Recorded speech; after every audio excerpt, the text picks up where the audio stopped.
Buenas para todos. ¿Cómo les ha ido?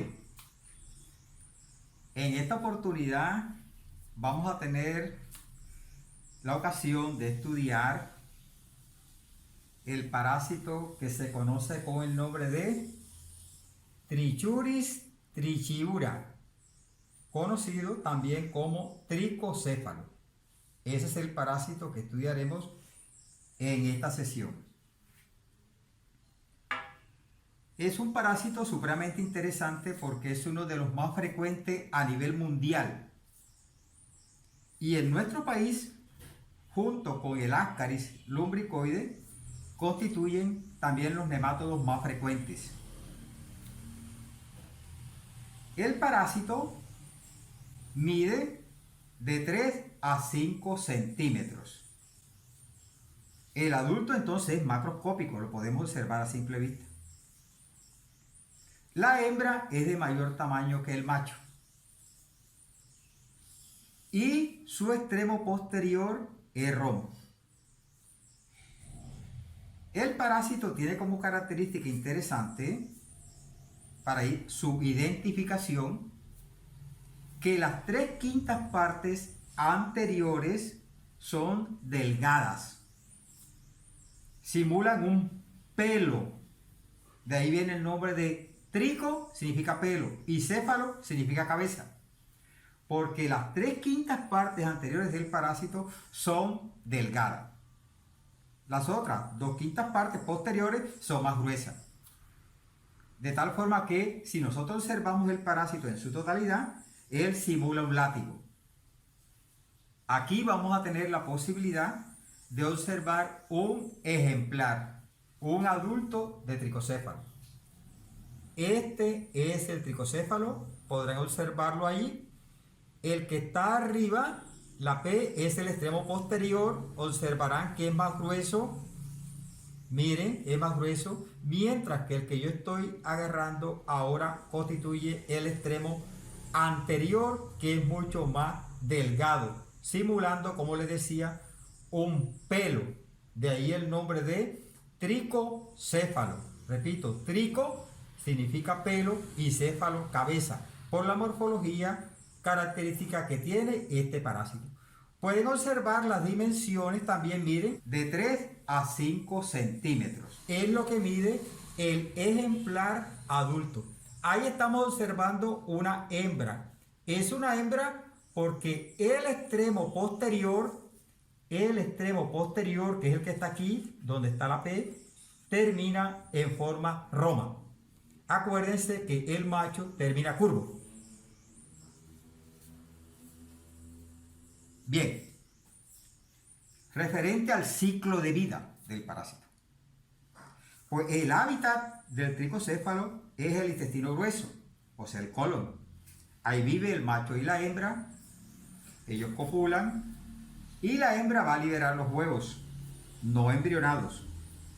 Esos huevos salen a través de la materia fecal, llegan al suelo. Y si en el suelo encuentra las condiciones de humedad y temperatura adecuada, ellos se van a desarrollar, van a embrionar en el lapso de 2 a 8 semanas. Y ya se convierten en huevos infectantes. Esos huevos que se encuentran en el suelo entonces constituyen la fuente de infección para el ser humano. A través de agua, alimentos contaminados, mano sucia, penetra el huevo. Cuando el huevo es ingerido, entonces llega a nivel del intestino delgado, ahí eclosiona y al romperse sale una larva. Esa larva posteriormente migra, se traslada al colon, en donde se va a desarrollar como parásito adulto, macho y hembra. Estos macho y hembra, entonces, a través del extremo anterior, que es el delgado, el parásito tiene unas lancetas que son retráctiles, ellas penetran la mucosa y viven adheridos en el colon. Luego, el macho y la hembra copulan, la hembra nuevamente va a liberar los huevos y de esa forma los huevos van a salir otra vez de la materia fecal y se completa otra vez el ciclo. Dentro de las manifestaciones clínicas que el parásito ocasiona en el ser humano, Bueno, como el parásito, he mencionado, introduce la parte anterior por las lancetas retráctiles en el colon, entonces produce una herida, producen heridas en el colon, y eso naturalmente va a producir un proceso inflamatorio en los sitios en donde el parásito se encuentren ateridos, y me va a ocasionar entonces una colitis, inflamación del colon. Y cuando un paciente tiene una colitis, si la infestación es masiva por parte de los parásitos, entonces ellos van a presentar 4 manifestaciones clínicas que son importantes y que son las características de una colitis. El paciente va a presentar dolor tipo cólico a nivel abdominal. El paciente va a tener deposiciones con moco y sangre. El paciente va a tener pujo, o sea, un esfuerzo defecatorio. Y además el paciente va a tener tenesmo. Entonces, cuando un paciente presenta esta sintomatología, uno tiene que sospechar que la lesión se localiza en el colon. Y dentro de los posibles agentes etiológicos, yo tengo que pensar en el Trichuris trichiura o tricocéfalo.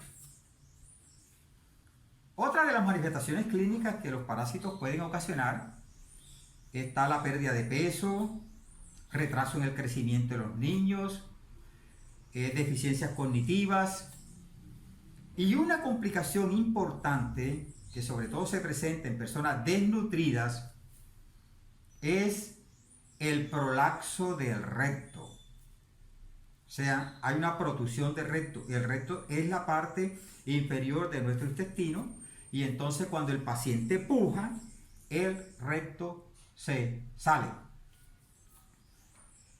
Entonces, como el recto sale, nosotros podemos observar los parásitos ateridos en la mucosa del recto.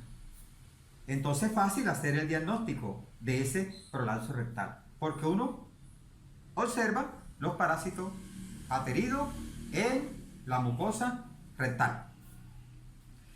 Sin embargo, hay otros parásitos que también viven en el colon, como es la entamoeba histolítica, la que produce la amebosis intestinal, vive también en el colon, también va a producir una colitis, y entonces la ameba también dentro de su sintomatología, como veremos en otra sesión posterior, va a ocasionar prolapso rectal.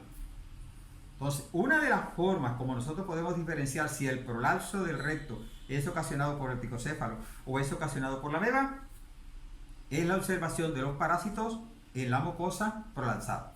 Si yo veo los parásitos que son macroscópicos, como hemos tenido la posibilidad de observar, yo veo el parásito aterido en el colon, entonces digo, eso es por tricocéfalo. Si yo no observo los parásitos, entonces sospecho que eso puede ser ocasionada por entamoeba histolítica, porque la ameba es microscópica, yo no puedo observarla a simple vista.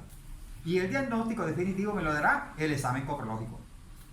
En uno observaré la morfología característica de los huevos del tricocéfalo, o puedo observar también la morfología característica de los trofozoitos de la entamoeba histolítica.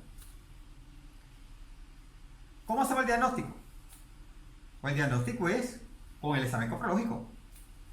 El examen coprológico me va a demostrar a mí la presencia de los huevos con la morfología característica. Y esos son huevos que parecen un balón de fútbol americano, un balón de rugby, o parece un barril. Tiene unas prominencias en sus extremos que simulan unos tapones albuminoides. Y esos huevos se tiñen con la bilis y tienen un color café característico. Pueden también observarse los adultos que salgan a través de la materia fecal. También se puede utilizar una rectoseimodoscopia y se observan los parásitos ateridos a nivel del colon. ¿Cómo hacemos el tratamiento? Pues el tratamiento es con los antihelmínticos. Albendazol, mebendazol son los antihelmínticos más recomendados en el tratamiento de la tricocefalosis. Iguales medicamentos que se utilizan para el tratamiento de Ascaris lumbricoides, como tuvimos la posibilidad de ver en un video anterior. Para el tratamiento del prolapso rectal,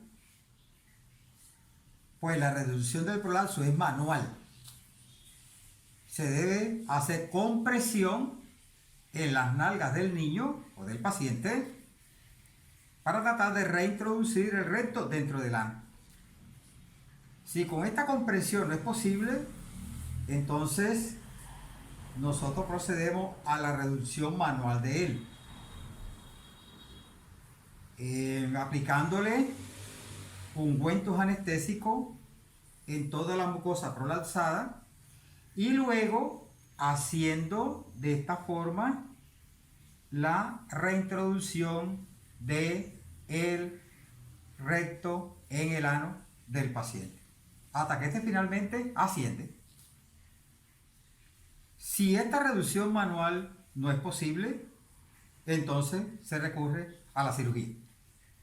Entonces, de esa forma es que se realiza el tratamiento de una tricocefalosis. Primera alternativa, los antihelmínticos. Si el paciente tiene el prolapso, entonces la reducción es manual. Repito, haciendo compresión sobre las nalgas del paciente para la reintroducción del recto dentro del ano, o también haciendo la reducción manual del prolapso hasta que este finalmente ascienda. Si no se ve con esto, cirugía.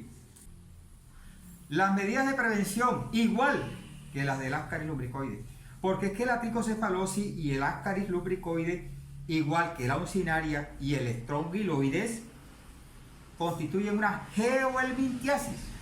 Son infecciones que se van a adquirir por contacto con tierra. Entonces, las mismas medidas de prevención que nosotros debemos de utilizar para el Ascaris lumbricoides, debemos de tenerla también para prevenir las infecciones por tricocéfalo. Entonces, de esta forma, en esta sesión hemos tenido la posibilidad de estudiar este interesante e importante parásito, como es el Trichuris trichiura o tricocéfalo.